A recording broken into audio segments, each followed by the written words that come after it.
Proceeding on count 2, which is possession of a controlled substance, penalty group 1, 1 gram or 4 grams. It's a third-degree felony. The range of punishment is anywhere from 2 to 10 years in prison and up to a $10,000 fine. The court is calling 2022 CR 2345, State of Texas versus Patricia Elder. Can I have parties announced for the record for the state? Brittany Starks.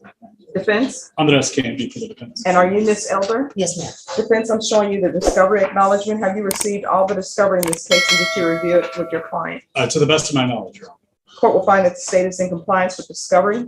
Ms. Elder, I'm showing you what's entitled application for community supervision. Did you review that document with your attorney? Did you understand it? Did you sign it? Yes, Your Honor. Next, I'm showing you what's entitled true bill of indictment. Did you review that with your attorney? Did you understand it? Yes, Your Honor. Counsel, do you waive the reading of the indictment? We do, Your Honor. State, are you proceeding on the indictment as presented? Judge, I think this is the one we're proceeding on count 2.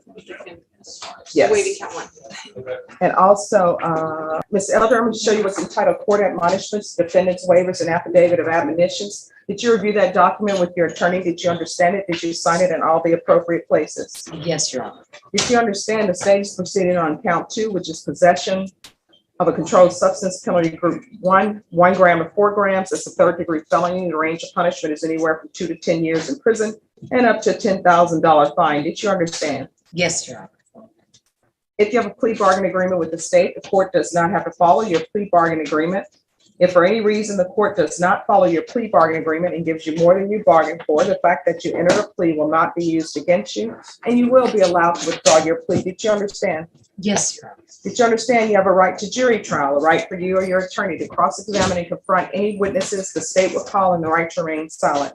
Yes, Your Honor. Did you understand by entering this plea bargain agreement, you were giving up those rights? Yes, Your Honor. And did you intend to give up those rights and enter into a plea bargain agreement in this case? Yes, Your Honor. Counsel, has your client been able to provide you with any defenses to this offense? She has, Your Honor. Do you believe she has a rational as well as a factual understanding of the charges against her? I believe she does, Your Honor. Do you believe she's currently competent and was legally sane at the time of the offense? I believe so, Your Honor. Ms. Elder, has anyone threatened you, coerced you, or placed you in fear to get you to enter this plea? No, Your Honor. Has anyone promised you anything other than the plea bargain agreement to get you to enter this plea? No, Your Honor. Are you satisfied with the way you've been represented? Oh, yes. Are you a U.S. citizen? Oh, yes. Court will find that defendant has knowingly and voluntarily waived her right to jury trial. Showing you the plea bargain page, did you review that page with your attorney? Did you understand it? Yes, Your Honor. According to the plea bargain agreement, the state is proceeding on count 2. Punishment is to be assessed at 7 years in the prison. There's a $500 fine. State recommends community supervision. They will take in consideration grand jury number 757981, and there's $60 restitution for testing. Did you understand that to be the plea bargain agreement? Yes, Your Honor. Defense, is that the plea bargain agreement? It is, Your Honor. State, is that the plea bargain agreement? Yes, Judge. Next, I'm showing you the paragraph entitled waiver of appeal paragraph. Did you review that paragraph with your attorney? Did you understand it? Did you sign it in both places? Yes, Your Honor. Did you understand by signing that you're waiving your right to appeal? The only items that can be appealed are written pretrial motions that have been filed, heard, and ruled upon by the court. Did you understand? Yes, Your Honor. Counsel, have there been any such motions? There have not been, Your Honor. Oh, I think your attorney, client, did your client sign? Yes, she did. Next, I'm showing you outside the agreement. The state is requesting that your community supervision be for a term of 4 years, to be a TAP evaluation, 100 hours of community service restitution.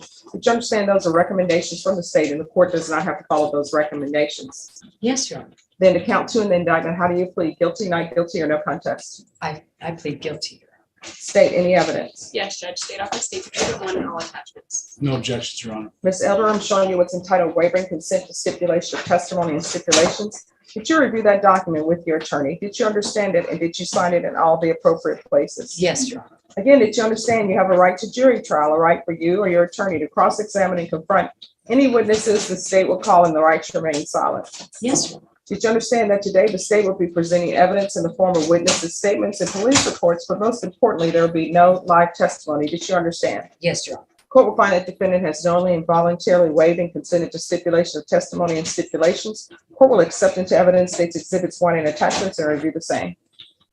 All right, after reviewing states exhibits 1 and attachments, the court will find there is sufficient evidence to find you guilty, and the court will find you guilty of count 2. Are you proceeding with sentencing? Anything you wish to say on behalf of your client? No, Your Honor, we would just ask that the court follow the agreement. Ms. Elder has been as diligent as she can on her pretrial supervision. She has taken care of everything else that is outstanding with the county, and to include a previous case that she is currently on probation for, that we will ask the court to allow run concurrent with this case. And that is cause number, County Court Cause 614127. She has, since being on, I believe, felony pretrial supervision, she has made an effort to constantly be in contact with her pretrial supervisor. She CCs us on all those contact emails, has been very proactive in attempting to get help from outside sources, and she has done that, has completed the sober living, lifetime recovery. Yeah. So she has completed that process, and she has also attended AANA. Still currently. Yeah. Is still currently, and I believe is required to as part of the misdemeanor supervision. She is well on her way to the road to recovery, but as everybody knows, it is not a one battle and done. It is a daily battle, and she is fighting that fight every day, Your Honor, and just wishes that the court would allow her to do that as someone who is on community supervision as opposed to being incarcerated. All right, so are you in a sober living home? No, ma'am. I live at home with my husband of 23 years. I've been completely clean and sober since September 14th last year. And I do attend a Zoom meeting called NUTS for AA / NA. They also talk about nicotine too. It's a good group. And I completed a lifetime chemical dependency Zoom program. Also, my counselor, I'm still in contact with her, Maria, and she's been working with me on some journaling. And so right now I'm working on some journaling programs, self-talk, so on and so forth. I've completed like 5 of them, but that's an ongoing thing too, because there's never enough you can learn about yourself. That's true. Are you employed? No, ma'am, retired, and I babysit my grandbabies for my daughter during the day, summertime. She does have passive income through Oh, yes, a rentals. rental property.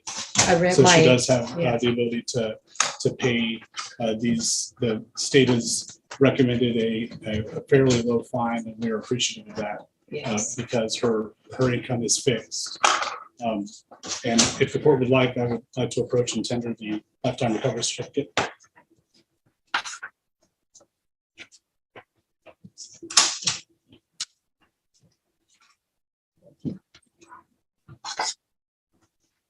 All right, this is what the court is going to do. The court is going to sentence you to 7 years in prison, suspended and probated for 4 years. $500 fine probated, taking consideration grand jury number 757981. $60 restitution to laboratory for testing. This run concurrent with 614127. 100 hours community service restitution. 40 of those hours will be waived if you provide proof of the COVID vaccination. The court is not requiring you to get the COVID vaccination, but if you do, 40 of those hours will be waived. Okay. There's to be no employment as a home health care provider or with minors. You continue with your sober meetings. I'm sorry. Yeah, I don't understand that she's not to be. She's not to seek any employment with minors. Oh, So nobody, Well, she's I not mean- hired as a babysitter. Oh, no, I'm not hired. It's No, okay. she- no, Yeah, no, I'm doing my she- daughter. She's babysitting her own grandchild, but she's My not doing own it for money. Yeah. I was just, Yes, she's there's- not to run a daycare is what the court is saying, right? There's not to be no exchanging of money Of money. Oh, no. Oh, okay. with any Okay. minors. Right, she's Sorry. not doing this for profit. She's doing this because. For my daughter. So because- there's to be no employment as a home health care provider with minors. You to continue with your sober meetings. There's to be regular reporting by Zoom or in person. There's to be regular UAs. And I'm going to want field visits 2 times per month, random. Is there anything else that she needs? No, Your Honor. Is there anything else you need from the court to be successful? No, other than I noticed there's my address is not correct on there. The address on the indictment isn't an accurate address. I don't know if Just like probation, though. Okay, yeah, we'll update probation with the accurate information. yeah, other than that, no. All right, I'm going to show you what's entitled Trial Court Certification of Defendant's Rights to Appeal. Did you review that with your attorney? Did you understand it? And did you sign it? Yes, I did, Your All Honor. right, because this is a plea bargaining agreement, because I followed your plea bargaining agreement, and because you waive your right to appeal, you do not have the court's permission to appeal. And because this is a felony conviction, you're not allowed to own or possess any weapons or ammunition. Do you understand? Yes. If you have a question over what a weapon or ammunition is, you'll need to speak with your attorney. I don't And need- stay on the right path, Yes, ma'am. because I normally don't allow people who are on felony probation to have unsupervised contact with minors, because I have concerns. So you need to stay on the right path. You understand? Yes, ma'am. Thank you All right. very much. Thank you. Probation will go over conditions with you. Thank Court is calling to Patricia Elder appeared before a Texas court facing a serious felony drug charge, possession of a controlled substance, penalty group 1, between 1 and 4 grams. As the hearing began, the judge carefully reviewed all legal documents with Elder, ensuring she understood the charge, the possible punishment range of 2 to 10 years in prison, and the rights she would be giving up by accepting a plea agreement. Elder confirmed that she had reviewed the evidence and paperwork with her attorney, understood the consequences of her plea, and was entering it voluntarily. She pleaded guilty to the charge as part of a negotiated plea agreement with prosecutors. Under the agreement, the state recommended a 7-year prison sentence, a $500 fine, and community supervision instead of immediate incarceration. Before sentencing, Elder's attorney highlighted her efforts toward rehabilitation. The defense explained that she had remained sober since September of the previous year, completed a recovery program, regularly attended support meetings, maintained contact with supervision officers, and actively worked on her recovery through counseling and self-improvement programs. When given the opportunity to speak, Elder described her commitment to sobriety and the steps she had taken to rebuild her life. She emphasized that recovery was an ongoing process and that she continued to participate in support groups and counseling.